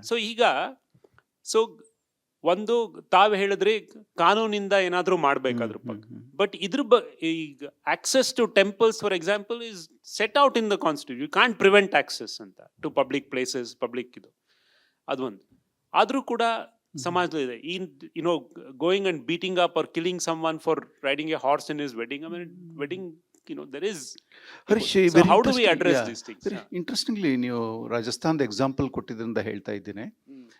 Since I have worked on Shaktism, Shaktism ಇರೋದು East ಇಂಡಿಯಾದಲ್ಲಿ, eastern part of ಇಂಡಿಯಾದಲ್ಲಿ. ನೀವು ಮಾಂಸಾಹಾರದ ಸೇವನೆಯ ಒಂದು ಪ್ರಮಾಣ ನೋಡಿದರೆ ಅತಿ ಹೆಚ್ಚು ಸಸ್ಯಾಹಾರಿಗಳಿರೋದು ಗುಜರಾತ್, ರಾಜಸ್ಥಾನ್ ಆ ಭಾಗದಲ್ಲಿ, ಅಂದರೆ ವೆಸ್ಟರ್ನ್ ಪಾರ್ಟ್ ಆಫ್ ಇಂಡಿಯಾದಲ್ಲಿ. ಅಂದರೆ ವರ್ಟಿಕಲ್ ಆಗಿ ಭಾರತನ ಹೇಗೆ ಸೀಳಿದರೆ ಅತಿ ಹೆಚ್ಚು ಪ್ರಾಣಿ ದಯೆ, ಅಂದರೆ ಜೈನಿಸಮ್ ಕೂಡ ಅಲ್ಲಿದೆ, ಇರುವೆಗೆ ಸಕ್ಕರೆ ಹಾಕೋದು ಈ ಥರದ್ದೆಲ್ಲ ಅತಿ ಹೆಚ್ಚು ಪ್ರಾಕ್ಟೀಸ್ಗಳಿರೋದು eastern ಪಾರ್ಟಲ್ಲಿ.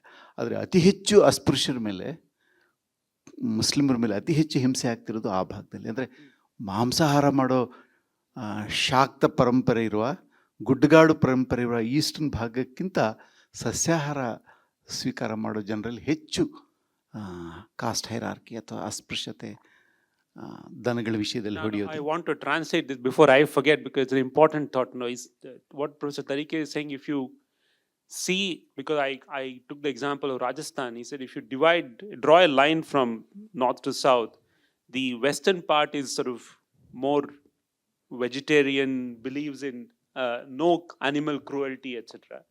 The eastern part actually are, but the cruelty based on religion and caste is more in the western part where they don't believe in animal cruelty.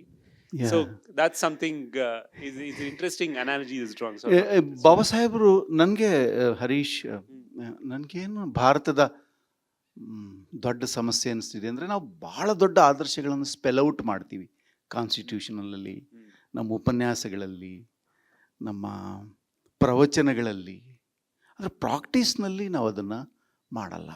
ಬಾಬಾ ಸಾಹೇಬರು ಅದ್ವೈತದ ಮೇಲೆ ಒಂದು ಸಣ್ಣ ಟಿಪ್ಪಣಿ ಬರೀತಾರೆ. ಅದ್ವೈತ ಏನು ಹೇಳ್ತದೆ? ಗವಹ ಗಜ ಗವಿಹಸ್ತಿನೇ ಶುನಚೈವ ಶಪಾಕೇಚು ಪಂಡಿತಾ ಸಮದರ್ಶಿನಃ. ಆನೆ, ಹಸು, ನಾಯಿ ಮಾಂಸ ತಿನ್ನೋನು, ಇವರೆಲ್ಲರನ್ನೂ ಸಮದರ್ಶಿನ ಅದ್ವೈತಿ ಅದನ್ನು ನೋಡಬೇಕು ಅಂತ. ನಮ್ಮಲ್ಲಿ ಎಷ್ಟು ದೊಡ್ಡ ಅದ್ವೈತ ಪರಂಪರೆ ಇದೆ ಭಾರತದಲ್ಲಿ. ಅದನ್ನು ಕಲೀಲಿಕ್ಕೆ 10th century Mansur Hallaj he came to Sindh from Baghdad and then he formed his Sufi philosophy ಅನಲ್ ಹಕ್. ಅಷ್ಟೊಂದು ಇನ್ಫ್ಲೂಯೆನ್ಸ್. ಬಾಬಾ ಸಾಹೇಬ್ರ ಅಬ್ಸರ್ವೇಷನ್ ಏನು ಅಂದರೆ, ಎಲ್ಲ ಜೀವಿಗಳಲ್ಲಿ ಚರಾಚರದಲ್ಲಿ ಆ ಕಾಸ್ಮಿಕ್ ಎನರ್ಜಿ ಅಂಶ ಇರೋದ್ರಿಂದ ಅವೆಲ್ಲದೂ ಸಮಾನ. ಥಿಯರಿಟಿಕಲಿ, ಫಿಲಸಾಫಿಕಲಿ ಕಾಸ್ಮಿಕ್ ಎನರ್ಜಿಯ ಅಂಶವೇ ಇದೆಲ್ಲ, ಎಲ್ಲ ಮನುಷ್ಯರು. ಅದಕ್ಕೆ ಶಂಕರಾಚಾರ್ಯರು ಕಾಶಿಯಲ್ಲಿ ನದಿಗೆ ಹೋಗುವಾಗ ದೂರ ಸರೆ ಅಂತ ಹೇಳಿದಾಗ, ನಾನು ದೂರ ಸರಿಬೇಕಾ, ನನ್ನ ದೇಹನೋ ನನ್ನ ಆತ್ಮನೋ ಅಂತ ಕೇಳ್ತಾನೆ. ಆಗ ಶಂಕರಾಚಾರ್ಯರಿಗೆ ಬಹಳ ಇವನು ದೊಡ್ಡ ಜ್ಞಾನಿ ಅಂತ. ಸೊ ದೇಹಕ್ಕೂ ಆತ್ಮಕ್ಕೂ ಭೇದ ಮಾಡ್ತಾ ಇದ್ದೀರಿ ನೀವು ಅಂತ. ಅದಕ್ಕೆ ಅವರು ಆಮೇಲೆ ನಮಸ್ಕಾರ ಮಾಡಿದ್ರು. ನಮ್ಗೆ ಗೊತ್ತಿದೆ, ಇದು ಮನೀಷ ಪಂಚಕಲ್ಲ ಬರೆದ್ರು. ಅಂದರೆ ಬಾಬಾ ಸಾಹೇಬ್ರು ಏನು ಹೇಳ್ತಾರೆ ಅಂದರೆ, ಒಂದೊಮ್ಮೆ ಅದ್ವೈತವು ಫಿಲಸಾಫಿಕಲಿ ಇಷ್ಟು ರಿಚ್ ಆಗಿರೋ ಈ ದೇಶದಲ್ಲಿ ಫಿಲಸಾಫಿಕಲ್ ಸ್ಕೂಲ್ ಸೋಷಿಯಲಿ ಪ್ರಾಕ್ಟೀಸ್ ಆಗಿದ್ರೆ ಅಸ್ಪೃಶ್ಯತೆ ಇರ್ತಿರ್ಲಿಲ್ಲ, ನಾನು ಬುದ್ಧಿಸಮ್ಗೆ ಹೋಗ್ಬೇಕಾಗಿರ್ಲಿಲ್ಲ, ನಮ್ಗೆ ಯಾವ ನೋವು ಇರ್ತಿರ್ಲಿಲ್ಲ. ನಮ್ಮ ದೇಶದ ಸಮಸ್ಯೆ ಏನಂದರೆ, ಭಾಳ ದೊಡ್ಡ ದೊಡ್ಡ ಸಮಾನತೆ ತತ್ವನ ಆಡ್ತೀವಿ, ಸೋಷಿಯಲಿ ನಾವು ಹೈರಾರ್ಕಿಕಲ್ ಆದ ಇದನ್ನು ಮಾಡ್ತೀವಿ ಅನ್ನೋದು ಅವರ ಇದು. Just I would like to conclude, ಭಾರತದಲ್ಲಿ ಇವತ್ತು ಬೀದಿನಲ್ಲಿ ಯಾರು ಹೊಡ್ತಾ ತಿಂತಿದ್ದಾರೆ, ಒಂದು ಸಮಾಜದಲ್ಲಿ ಅಸಮಾನತೆ ಇರೋದನ್ನ ಹೆಂಗೆ ನೋಡಬೇಕು ಅಂದರೆ, ಲಿಂಚಿಂಗ್ ಯಾರ ಮೇಲೆ ಆಗ್ತಿದೆ? ಅಮೆರಿಕದಲ್ಲಿ ಲಿಂಚಿಂಗ್ ಬ್ಲ್ಯಾಕ್ಸ್ ಮೇಲೆ ಆಗ್ತಿದೆ.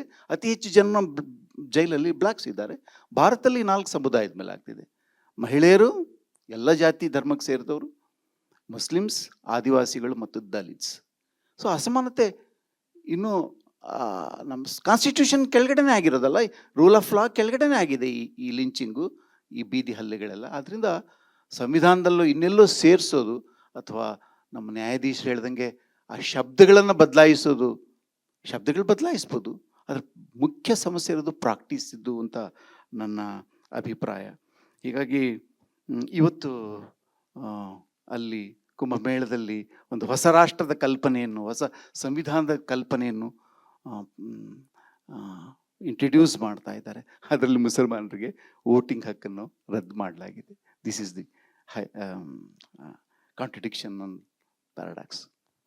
So again, a lot of complex, interesting thoughts, but to simplify, and this is something I think that most people will recognize it. Rahmat is saying that we are very good in grand principles. We announce grand principles. We are very good in giving seminars and lectures based on grand principles and ideas on grand principles.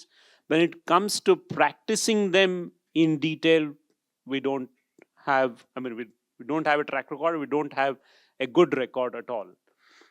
Then in terms of equality, he says we should examine what are the which are the 4 communities that get beaten up mostly in India: women, Muslims, Dalits, one more, Adivasis.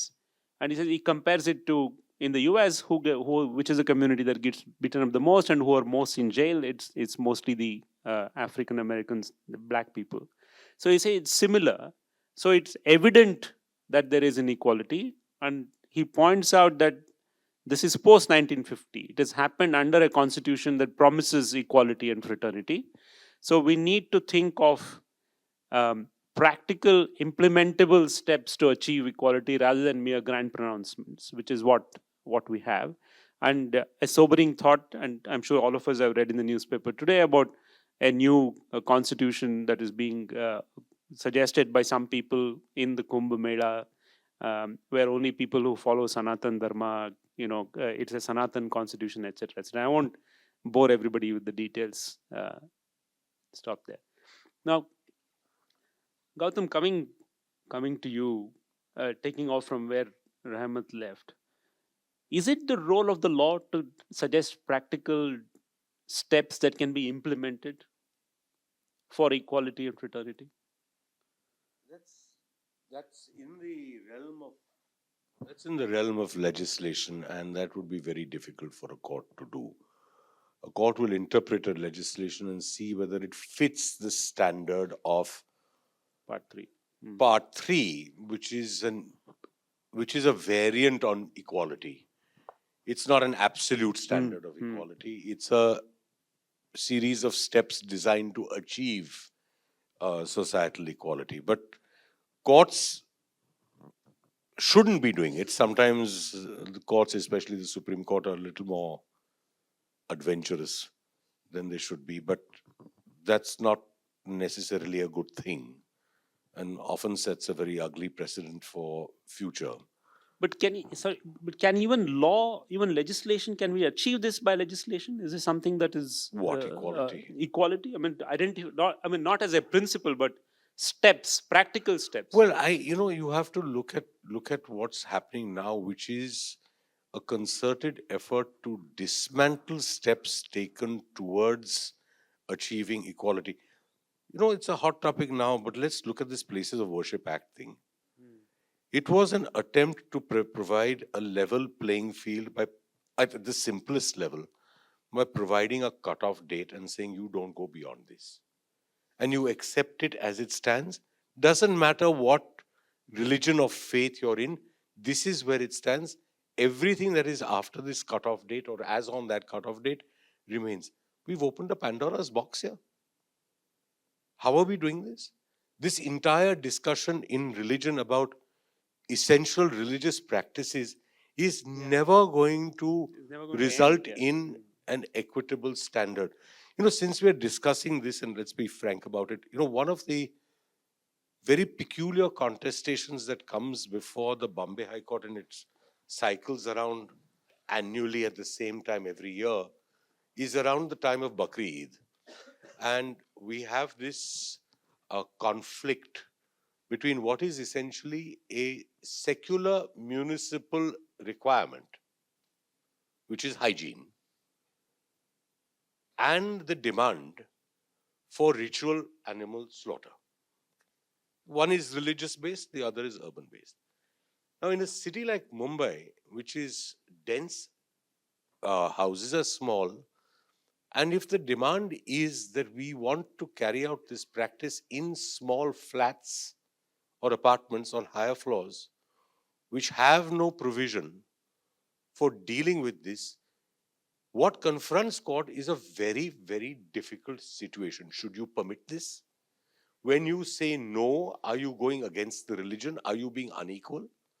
Or are you putting the interests of the city as a pluralistic city above that of a particular demand based on a reading of faith? Now, we've often had a situation in Mumbai. One of the examples given was, even in Riyadh, they don't permit individual slaughter like this. It's organized. So when the municipal corporation says, for instance, that we'll organize it for you, there are certain places where we can do it. And the idea is, no, I don't want to go there. I want to do it in my 500 square foot flat. And how will I deal with the result of it is not my concern. Is a very peculiar contestation, and it tends to, unfortunately, warp the debate and becomes a needless debate about inequality. But these are different competing equities that are often colliding and are in head-on collisions with each other. I could say the same thing about gender, about caste, about various things like this that happen all the time. But these are examples where courts are confronted with what are essentially inconsistent or mutually destructive stands. Courts have to find some way to bridge them. They can't be prescriptive about what should be done. They can only take these two and try and find a median way out of it. Okay, so we have about 20 minutes left. So why don't I open the discussion and ask if the audience has any questions, and after that, I'll come back to you for one final set of statements. Can I request everybody to keep the question short and to the point? And if the question is to any one speaker, please ask that. Otherwise, I'll just anyone to take the. My question is to Justice Patel. I've lately seen judgments where equality as a principle is falling short somehow, and there are other, like dignity jurisprudence is something that's being relied on to add nuance to the equality angle of it. And now I feel fraternity is also joining the mix. So I just wanted to ask you, has there been any judgment that you had to give where if there was if fraternity jurisprudence was better developed, then you would have been better able to give that judgment? I never actually had to encounter it in that context. So the question is, could I have delivered a judgment if the fraternity jurisprudence was better developed? Honestly, it just never came up. It just never came up. Equality, reservations, these things do happen. Opportunities, these things do happen. But there again, you have to decide. Just a very quick thing, I shared this with Mary earlier. Often we have a set of jurisprudential standards that don't lend themselves to what is fair, just, or equitable. And let me give you this example because it actually happened. So 2017, I'm posted to the Goa seat of the Bombay High Court. And this very peculiar case comes up where this father and his daughter come to court. Both come from a very disadvantaged, very small, remote part of Goa. She was the only girl to have ever finished school there. She was ostracized by the village for it. So she and her father had to leave. She got admission to medical college, did the All India exam, missed a seat at Goa Medical College by 1 mark. And some other lady got the seat ahead of her.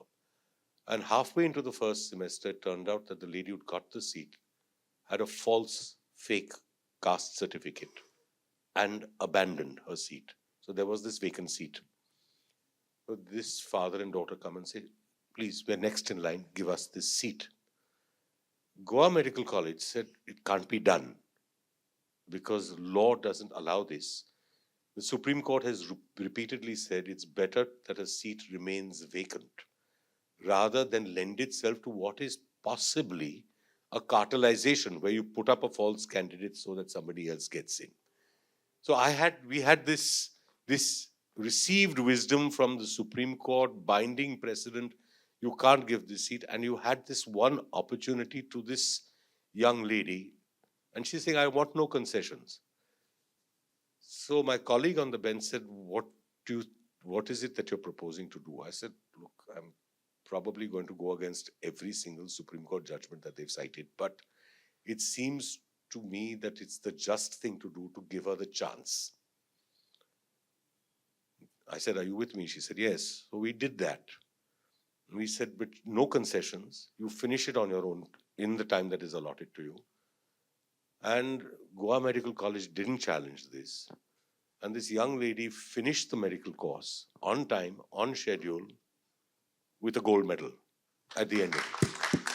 It was just the question of taking an opportunity to do what seemed to me to be just equitable in the right direction, though in the face of adverse law. Would it have made a difference if there'd been a law that said, yes, you can do it? Undoubtedly. But if you have to forge a path through this, sometimes you get those chances, you have to walk through that door. So I'm Neha. I'm actually an intern from a medical college.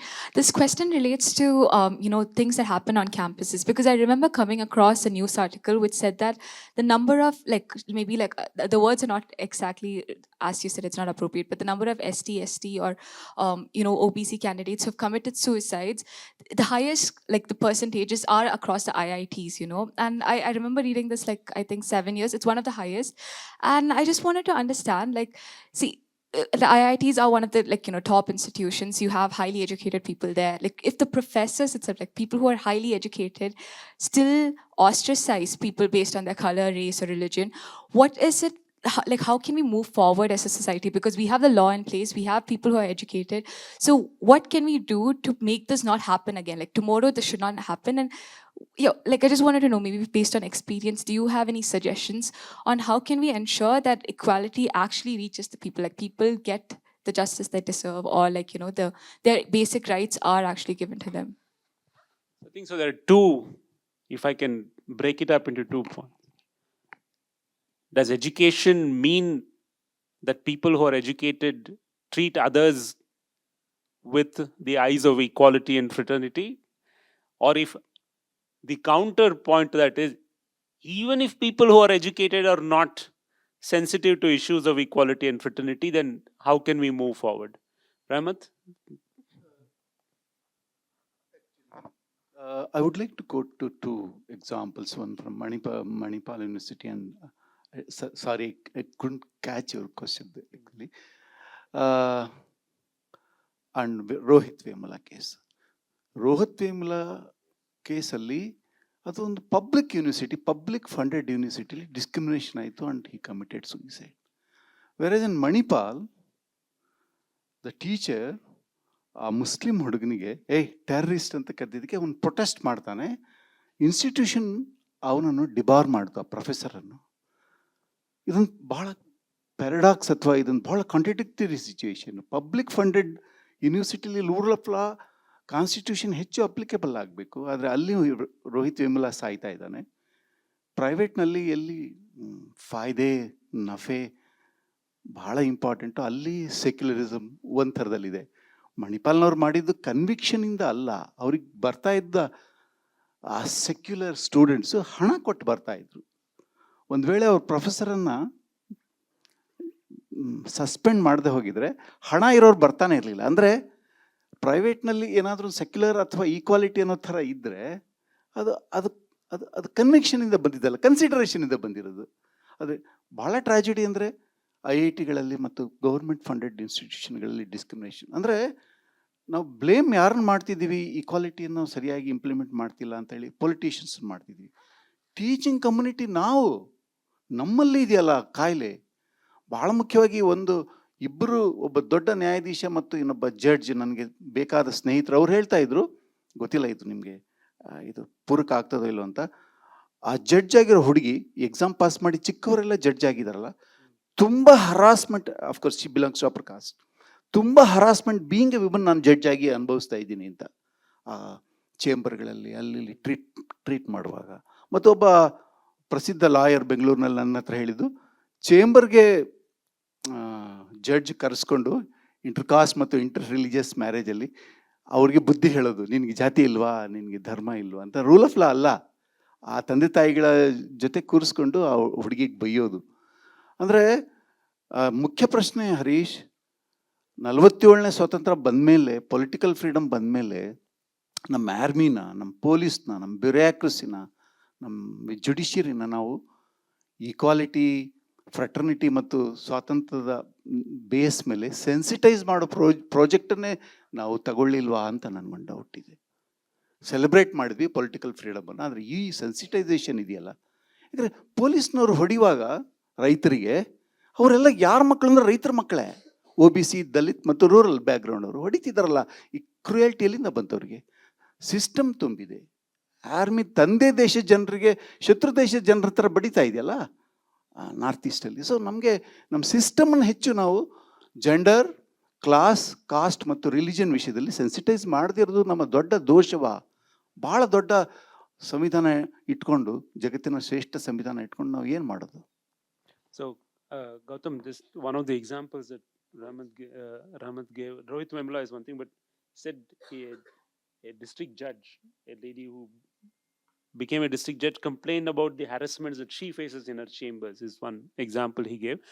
But the point that he makes, and I know Professor Mary, you wanted to say something, but the point that he made is, in terms of institutional sensitization of equality and other values, we haven't been very successful. Because look at the police. and they are the ones who are doing lathi charge against farmers, and most of them are farmers' children, and again mostly from the in inverted commas disadvantaged classes. So similarly, when armed forces are deployed in so-called internally disturbed areas, how are they functioning? Is that a lack of sensitization instead of just, again, I think is following from his grand pronouncement as against sensitization and practical steps? You wanted to add a point on this? Yeah. I would say that the fact that you asked about educational institutions, I think that's very important as distinct from others. Why? Because educational institutions are places of teaching. They're places where our primary intervention should be pedagogic, right? So I feel that here's where we can see the limits both the necessity of law and the limits of law. So the necessity is that we have in educational institutions, we're supposed to have POSH, we're supposed to have centers that deal with sexual harassment, SCST cells, and so on, and anti-ragging. We are supposed to have these things in place, and they're supposed to be very clearly present as unacceptable, legally unacceptable behavior. But if we only remain with the punitive effects of that, we will completely miss the boat, because we have to actually create a new culture. I mean, fraternity or whatever we want to call it, siblinghood would have to be a new culture, which I believe higher educational institutions are best placed to actually produce. It's when teachers and students are together, learning together, that you could imagine under tremendous pressure. It's not accidental that IITs and medical places are the worst when it comes to these kinds of statistics of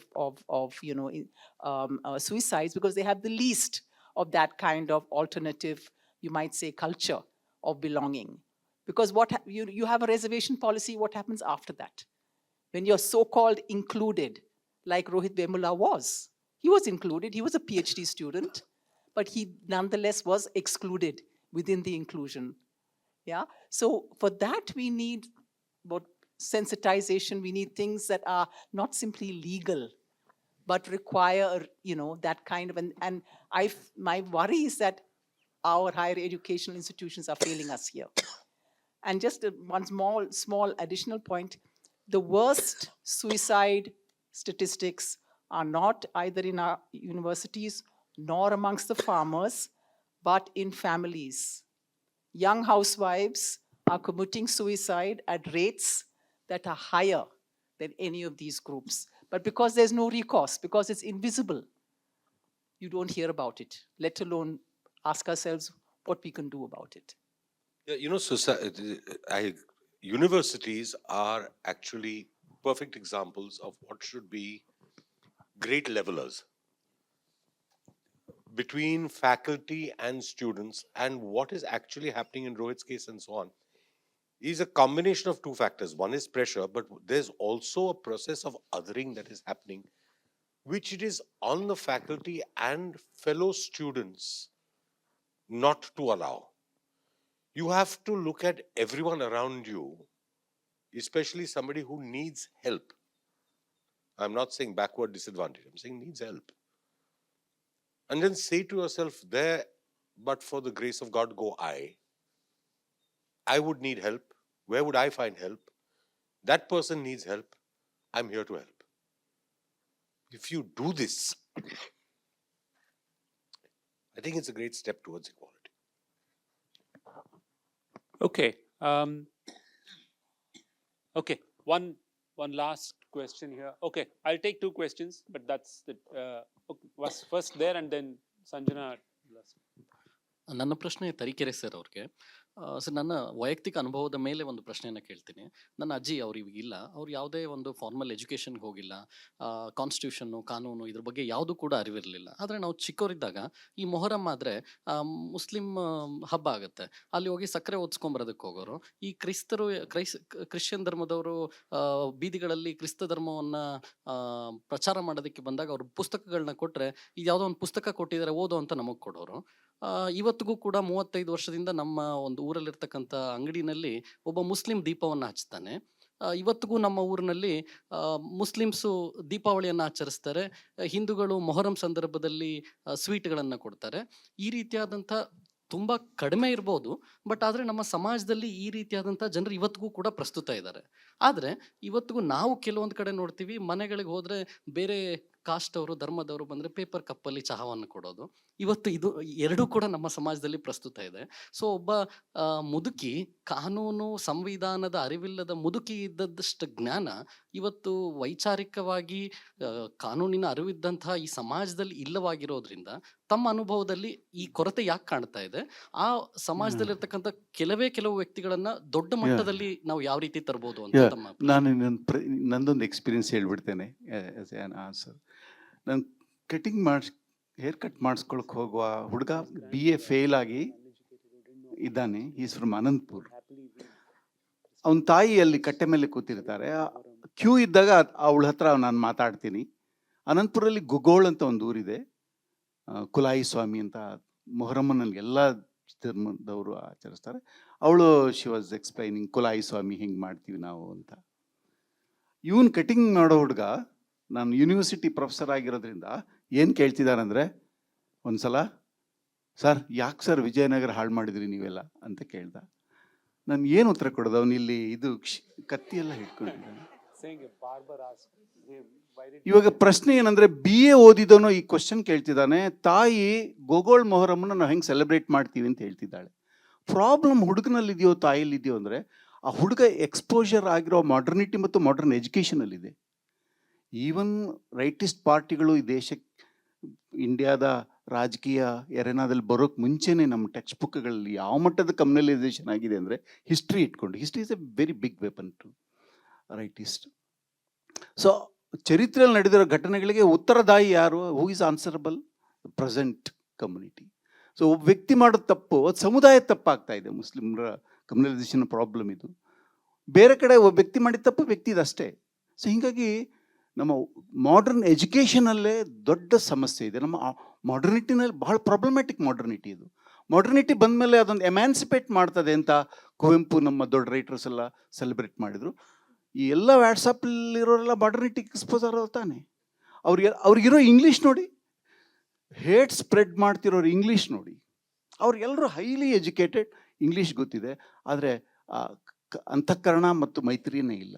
ಹೀಗಾಗಿ ನಾವು ಪ್ರಾಬ್ಲಮನ್ನು ಎಲ್ಲಿ probe ಮಾಡಬೇಕಂದ್ರೆ ನಮ್ಮ ಮಾಡರ್ನಿಟಿನಲ್ಲೇ, ನಮ್ಮ modern ಎಜುಕೇಷನಲ್ಲೇ, ಅದರ ಸಿಲೆಬಸ್ನಲ್ಲೇ, ಹಿಸ್ಟ್ರಿನಲ್ಲೇ ದೊಡ್ಡ problem ಇದೆ. ಮತ್ತು ನೀವು ಹೇಳಿದ ಹಾಗೆ ಹಳ್ಳಿಯವರು ಕೂಡ ಹಾಗೆ ಇನ್ಸೇನಾಗಿ ಉಳಿದಿದ್ದಾರೆ ಅಂತ ನನಗೆ ಅನಿಸ್ತಾ ಇಲ್ಲ. ಸರ್ ದ ಪ್ರಾಬ್ಲಮ್ ಅಂದರೆ, ನನಗೆ ಒಂದು ಸಮುದಾಯದ ಜೊತೆಗೆ ನೇರ ಕಾಂಟ್ಯಾಕ್ಟಲ್ಲಿ ಎಕ್ಸ್ಪೀರಿಯನ್ಸ್ ಇದ್ದು ಆ ಪ್ರಿಜುಡಿಸ್ ಬಂದಿದ್ದರೆ ಅದಕ್ಕೆ ಅರ್ಥ ಮಾಡ್ಕೋಬೋದು. ಕಮ್ಯುನಲ್ ಪ್ರಿಜುಡಿಸ್ನ ದೊಡ್ಡ ಪ್ರಾಬ್ಲಮ್ ಅಂದರೆ, ಪರ್ಸನಲ್ ಎಕ್ಸ್ಪೀರಿಯನ್ಸ್ ಯಾರಿಗೂ ನೋಡೇ ಇರಲ್ಲ, ಆದರೆ ತಲೆಯಲ್ಲಿ ಬಂದುಬಿಟ್ಟಿರ್ತದೆ. ನೀವು ಯಾರಿಗಾದ್ರೂ 4 ಜನ ಮದುವೆ ಆಗಿರೋ ಮುಸಲ್ಮಾನ್ ನೋಡಿದ್ಯಾ ಅಂತ ಕೇಳಿ, ಇಲ್ಲ ಅಂತಾರೆ. ನೀವು 4 ಜನ ಮದುವೆ ಆಗ್ತಿರಲ್ರಿ ಅಂತಾರೆ. ನಾನು ಮಹಾ ಏಕಪ್ರತಷ್ಟ ನಾನು. ಅದರಿಂದ ಇದು ವಿಚಾರ ತಲೆಗೆ ತುಂಬೋದಿದೆಯಲ್ಲ, ಸಿಸ್ಟಮ್ಯಾಟಿಕ್ ಆಗಿ ಮೈಂಡನ್ನು ಕ್ಯಾಪ್ಚರ್ ಮಾಡೋದಿದೆಯಲ್ಲ, ಇದು ನಮ್ಮ ಬಹಳ ದೊಡ್ಡ ಸಮಸ್ಯೆ. ಅದರ ದೊಡ್ಡ ಬಲಿಪಶು ಮಾಡರ್ನ್ ಎಜುಕೇಷನ್ ಅಂತ ಅನಿಸುತ್ತೆ. For the people who didn't understand, who don't understand Kannada, I think he makes 2 points. He said, communal experience is learned from so-called experiences of other people, not from your own personal experience. He says, if you have, he says, how many people who complain about Muslims marrying 4 times, how many Muslims do they know who have married 4 times? Hardly anyone. Okay, so that was one of the examples again. And he said we have to find solutions in modernity, because using technology and modernity and modern education, hate and communal speeches are going on. Okay, we'll take a last question. This is a question to Professor actually. Mr. Narsapar made a comment to say that, did we feel like we were part of the Constituent Assembly or part of India on the 27th?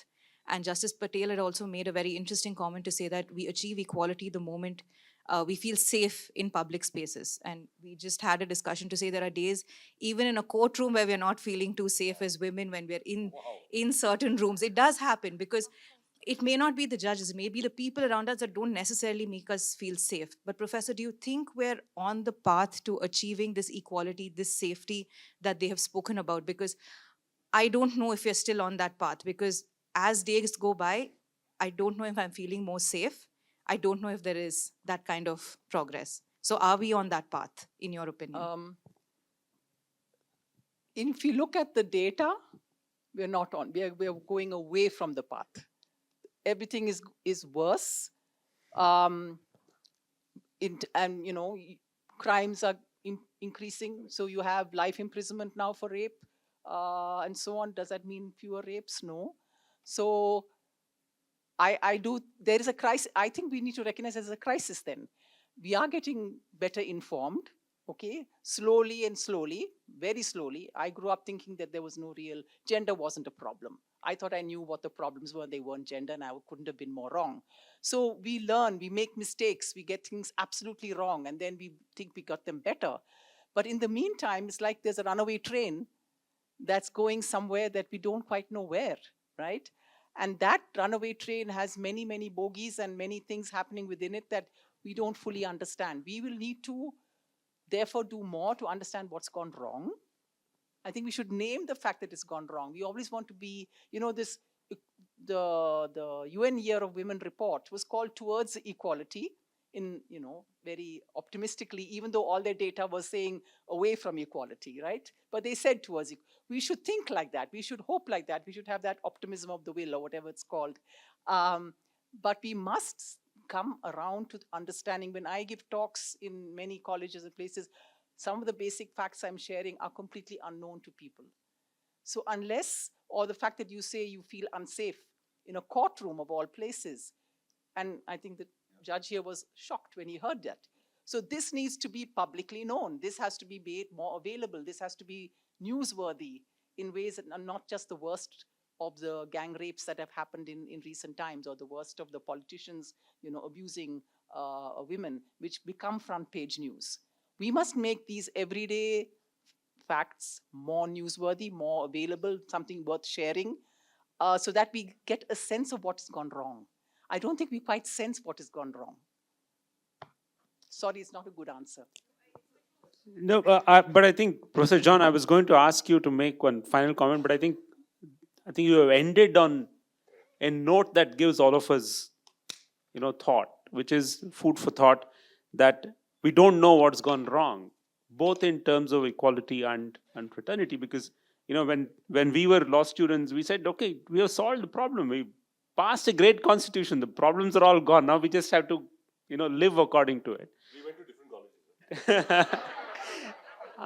And everyone, all of you have pointed out, different aspects of it.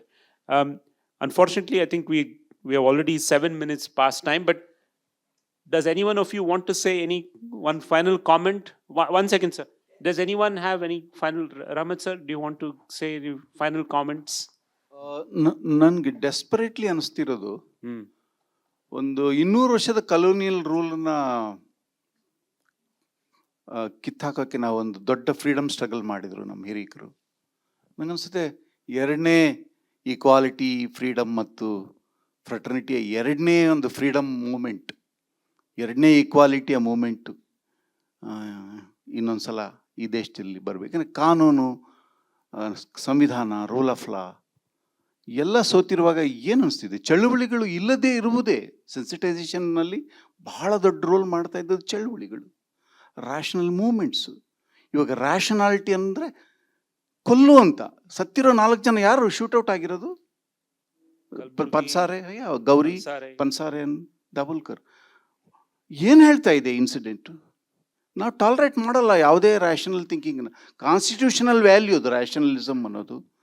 So ನಾವು ಕಳ್ಕೊಂಡ್ಬಿಟ್ಟಿದ್ದೀವಿ. ಹೀಗಾಗಿ ಒಂದು ಹೊಸದೊಂದು moment ಜನರನ್ನು sensitise ಮಾಡುವ ಮತ್ತು ಭಾರತವನ್ನು ಸಮಾನತೆಯ ನೆಲೆಯಲ್ಲಿ, ಭ್ರಾತೃತ್ವದ ನೆಲೆಯಲ್ಲಿ, ನಿಜವಾದ ಸ್ವಾತಂತ್ರ್ಯದ ನೆಲೆಯಲ್ಲಿ, ಇವೇ ನಮ್ಮ 4 ಕಾಯಿಲೆಗಳು: ವರ್ಗ, gender, caste, class, gender and ಧರ್ಮದ್ವೇಷ. ಈ 4 ಕಾಯಿಲೆಗಳ ವಿರುದ್ಧ ಭಾರತ ಇನ್ನೊಮ್ಮೆ ಚಳುವಳಿಗಳನ್ನು ಹುಟ್ಟಿಸ್ಕೊಳ್ಬೇಕು ಏನೋ ಗೊತ್ತಿಲ್ಲ. Thank you. So thank you everyone for coming. Can we all please put up our hands for the panelists, our moderator, for you guys who came in, for the organizers, DAKSH and BIC. I am very grateful to have such a interdisciplinary panel today for this topic. To be very honest, thought of building bridges as something very singular perspective, but when we came in here and talked about this topic and discussed this and heard this, it was basically understanding building bridges from past to the present to the future, building bridges between people, amongst citizens, and building bridges between judiciary and people, legislation and people. And I think that was a wonderful food for thought for us. So people who came in here on a Sunday, thank you for coming. I hope you saw the value in this, and I hope if you had questions, a lot of them were answered. And if nothing, you are taking some food for thought with you. So thank you so much for coming. It was wonderful having you. Thank you. And special thanks to Professor Rehmat Tarikere, Professor Mary E. John, and Justice Gautam Patel, and Senior Advocate Harish Narsappa for doing this panel discussion. Thank you so much.